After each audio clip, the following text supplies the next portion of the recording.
Hello friends, reporter Dillon live on the scene here out at the Dillon compound. Report on the storm damage from last night. It's just horrible. It's horrible. As you can see, the recycling project is a complete disaster. Complete disaster. It's horrific. I'm standing out here. There's bottles and cans everywhere. This is the most tragic disaster. The little dog here, little Dick, he's just devastated. Devastated.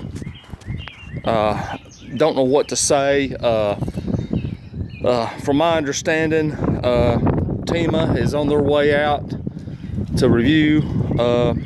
What's that? Hold on. I've just been told President Donald Trump is on his way out to Hillsboro to assess the damage, possible situation of emergency disaster. It's horrible. It's just horrible. But as you can see, the sunshine's shining today. It's going to be a brighter day. We just hope it can all get better. Back to you.